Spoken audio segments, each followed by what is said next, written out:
Hello everyone. Welcome to Happy Science Meditation Seminar. I'm Bob Imai, Minister of Happy Science. Thank you for joining us today.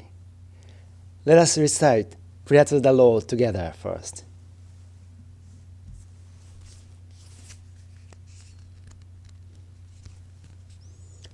Prayer to the Lord.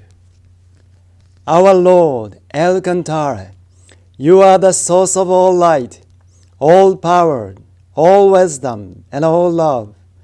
May you give us light, give us power, give us wisdom, and give us love. O Lord, our Father, please protect this plant of love earth. Protect us from all evil, and open a future for us. O Lord, thank you for giving us light. We give thanks from the bottom of our hearts.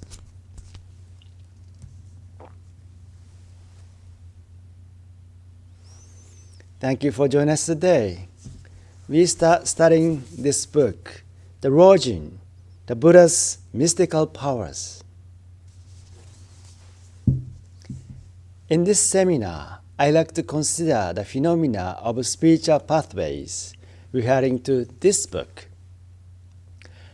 Let me first begin with the mysteries of the mind. There is much that is unknown about the human mind. It has been described in various ways over the long history of time, and there have been many concepts to explain its workings.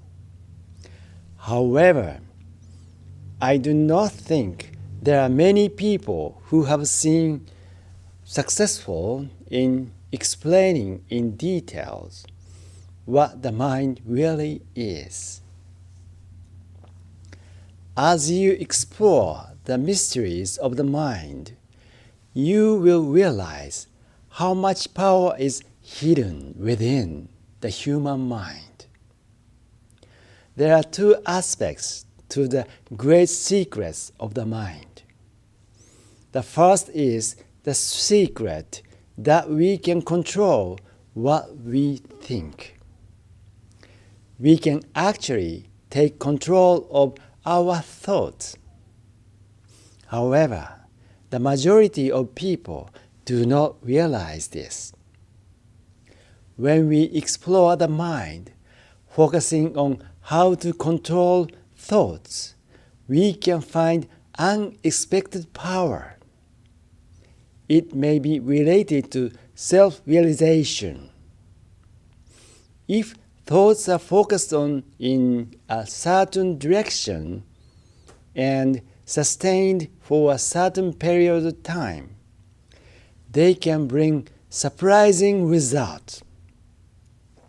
The power of thoughts can be seen to indicate one aspect of the secrets of the mind. Regarding the secret of the mind, there is another aspect to it that is deeper. In psychology, this part is called the deep psyche. In religious terms, it can be called the world of guardian and guiding spirits, or the world of spirit. There exists a part of the mind that is connected to such a world. After describing these mysteries of the mind, I ask you, what does the human mind look like from the spiritual perspective? The mind can be divided into two parts, surface conscious and subconscious. In the middle of border zone between these two is something called thought tape. On this thought tape, there are fields where memories of all sorts are stored. All the memories of things one has thought and done while alive are sorted on the thought tape. It is similar to a kind of a magnetic tape, an instrument for storing memories. On this instrument, as one's memories of thought are recorded, the area where the thought tapes separates the surface conscious from the subconscious. What kind of things would be found on the thought tape? They would be something like the residue of all one's thoughts that have been accumulated over one's entire life. During any given day, you might think of quite a few things. The number of thoughts that come and go in your mind could amount to thousands of tens of thousands. All of these thoughts are stored as if recorded on the tape recorder. If a thought is of a bad nature, it will produce a color on the thought tape, that is, cloud on the thought tape, which is originally colorless and transparent. But when any kind of thought becomes imprinted on it, it starts to show color. When one starts to think bad thoughts, the surface of this tape becomes smeared with a variety of spots and stains, like transparent glass becomes smudged by the touch of any color. The tape becomes less transparent. When such selfish thought developed, the infant's mind becomes clouded and eventually becomes separated from the spirits in the heavenly realm, evolving into a very worldly beings. In this way, we could say that the difference between the existence of the other world and existence of this world is based on selfish desire. Selfish desire or egotism is the act of putting oneself or one's needs first. It is as though a curtain has been drawn on a window to prevent one from seeing through. The effect would be that the curtain blocks one from communicating with the spirit world. If that is the case, if the curtain were opened, one would be able to perceive the outside world. This is what you can expect to happen. We could consider what it would take to open the curtain. The curtain, in this case, corresponds to the cloudy part of the thought tape.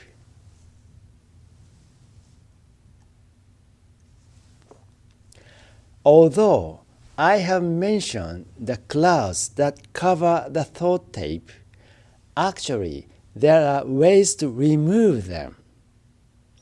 The method was once taught by Shakyamuni Buddha in ancient India. He advocated teaching called the Eightfold Path.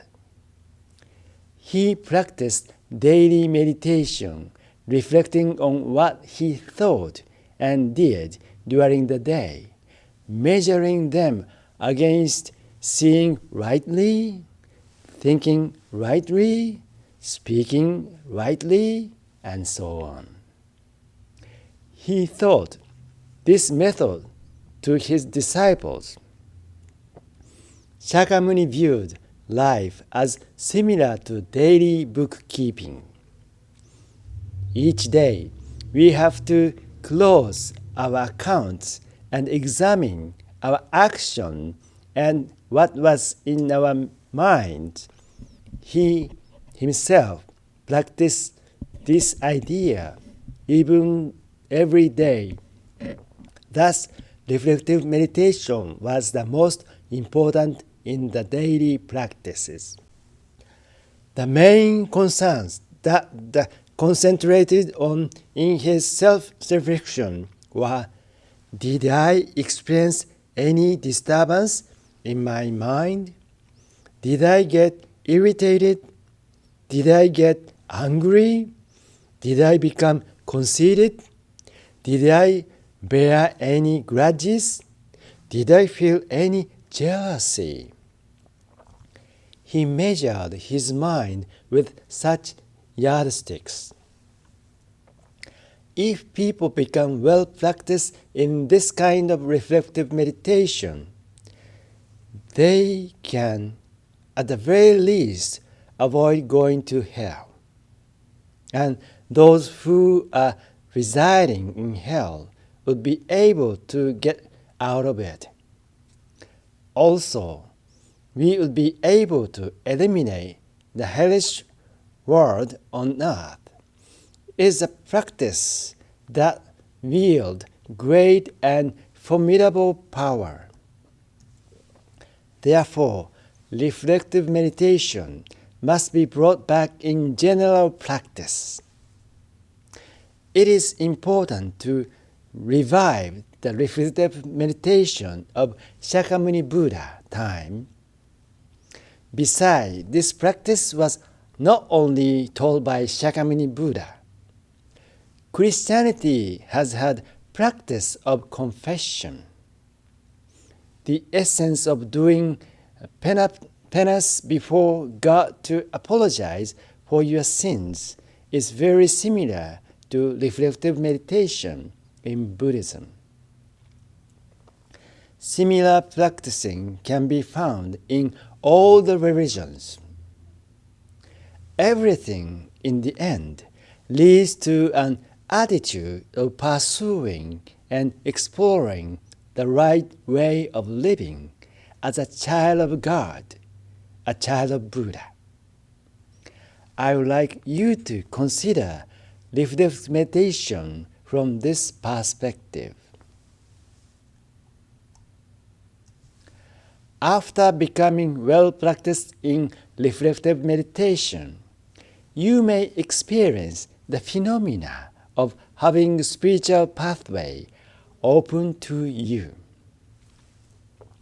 When your spiritual pathway is opened, you will first become able to communicate with the guardian spirit either directly or indirectly. When you meditate, you may hear the voice of your guardian spirit as if it comes from within your heart. Opening a spiritual pathway is itself a very natural and conceivable sound act, but it's very difficult to maintain one's state of mind afterward. For this reason, having the mystical power of Rojin is critically important. As I will explain later in the following seminars, it is vital to examine yourself to see if you can live respectable life in this world, even after your spiritual pathway has been opened. There are many different kinds of spiritual dialogues. In fact, it is very rare to interact with higher spirits.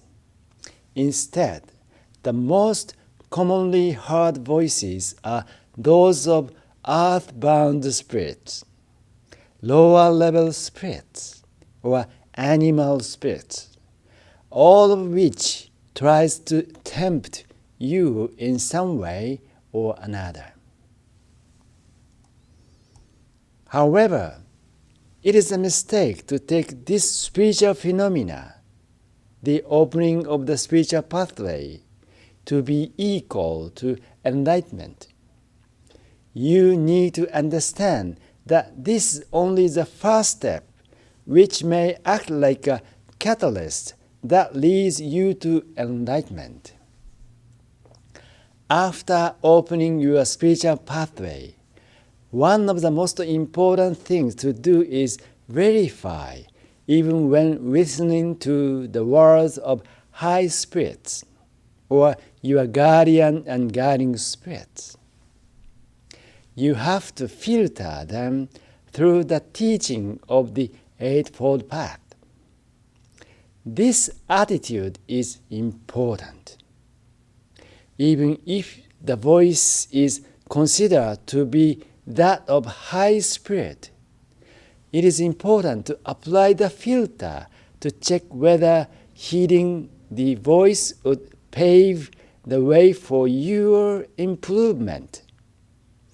This is the first point to be aware of. Second point is to examine whether it is a path that will lead to the harm of others. You must make sure you will not cause harm to others. The third point would be to make an overall judgment whether what the voices imply would confront to the mind of God or Buddha. Therefore, those who have taken the first step toward enlightenment, having opened a spiritual pathway, must make sure to live humbly and carefully. And they need to constantly check to see that their lives aligned as servant of God or Buddha, as a part of them, as volunteers. Let us practice self-reflection as Shakyamuni Buddha did under the Bodhi tree. The disturbance in the mind are the poison of the mind. These points make the clouds in your thought tape. Let us remove these poison as follows by self-reflection.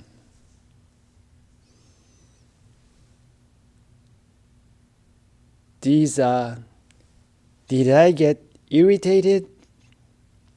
Did I get angry? Did I become conceited? Did I bear any grudges? Did I feel any jealousy? Firstly, let us recite prayer to guardian and guiding spirits.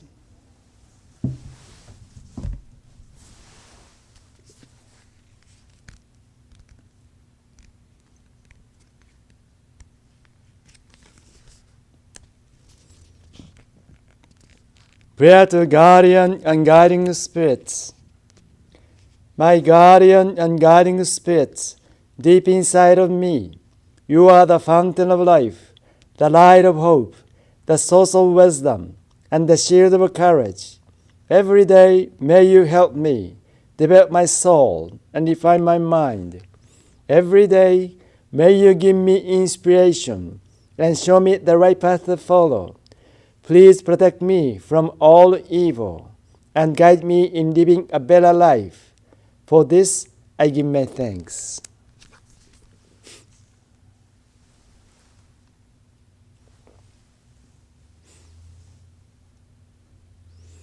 Let us practice Eightfold Path.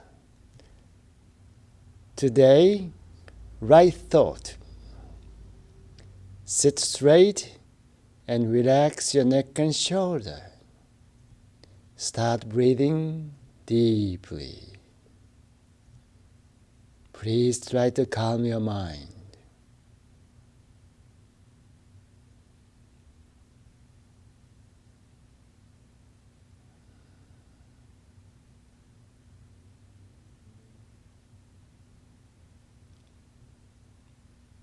Now let us begin the self-reflection.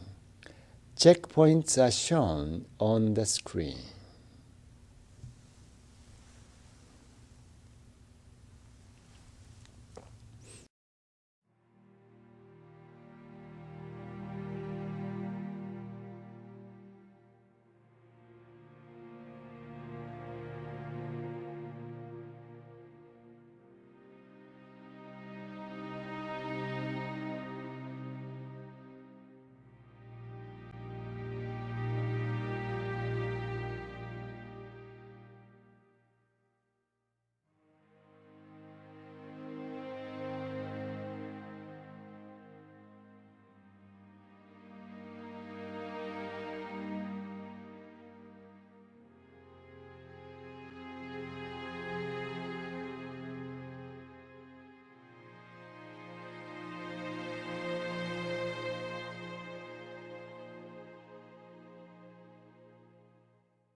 Please end your self-reflection.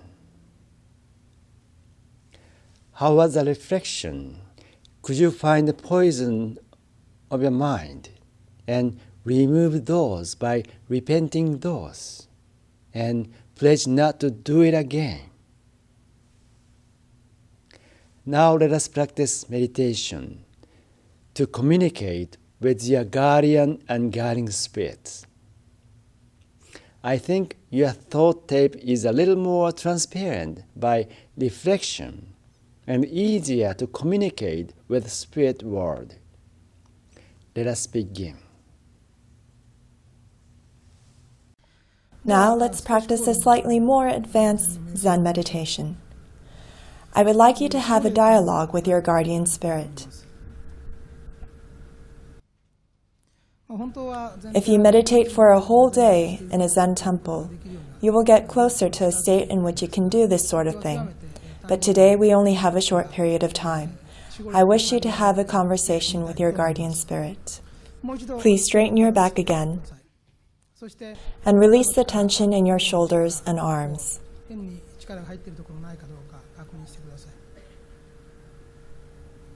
Now put your hands together in prayer.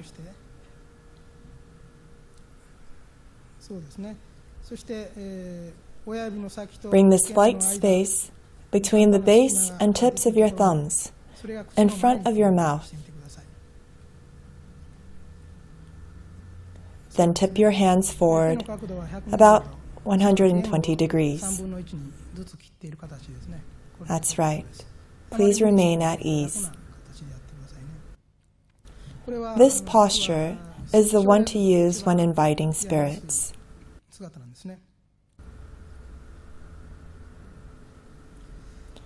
Maintain this posture and try the breathing concentration for a while.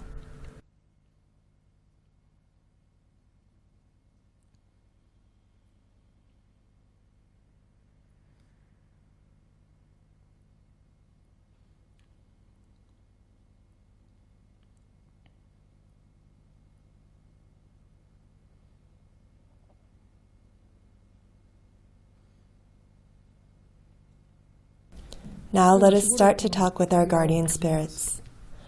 Guardian spirits of those gathering in this hall today, we will start a dialogue with you now.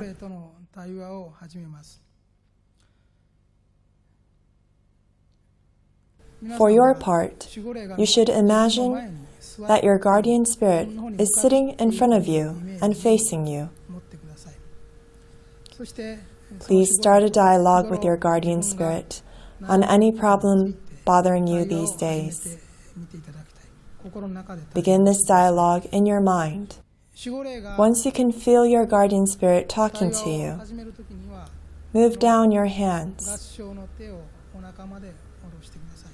Move your palms down till they are in front of your stomach. Continue the dialogue in a comfortable posture. Guardian spirits of each and every attendant, please give them proper advice. Provide appropriate suggestions in correcting the mistakes in their mind.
How was your conversation? Did you receive any messages? Having a dialogue with your guardian spirit is one option when you are experiencing difficulty reflecting on yourself. Your guardian spirit will always come to help you when you are in such a state of concentration, and imagine them there. Regardless of your spiritual awareness, your guardian spirit will surely be with you, so you can discover mistakes in your way of thinking one by one. When you get used to it, you will become able to hear their advice. You do not need to be a psychic to hear them. You may hear it, or when you are reflecting on yourself, realizations will come one after another about the mistakes you made and what you can do about them. This method would also help you to find solutions to your worries. Before you begin your dialogue, first calm your troubled mind and quiet it with a breathing practice. Keep in mind to get rid of your worldly attachments before you begin conversing with your guardian spirit. You should not be hung up on so many things. Let go of your attachments and return to the state of mind of an infant, innocent, pure, and free, as you face your guardian spirit. Forget your current status, age, and everything, and be open-hearted. Then you will successfully have a conversation with the Spirit. When you do this for a long time with your eyes closed, occasionally you may experience your body start to rock. This may be caused by your guardian spirit or maybe by something else. So it might be a good idea for you to keep your eyes half open and vaguely direct your gaze about 1 meter ahead. If you wish to do it in the evening, just leave the light on to avoid complete darkness.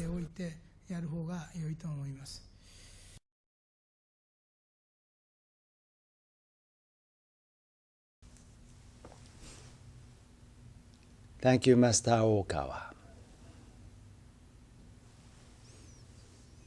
If you have your spiritual pathway opened, as long as you have the attitude to make humble efforts every day, you will not have to worry about experience and downfall.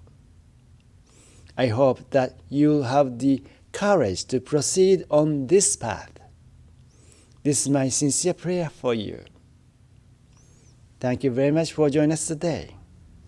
Look forward to seeing you next week. Bye-bye.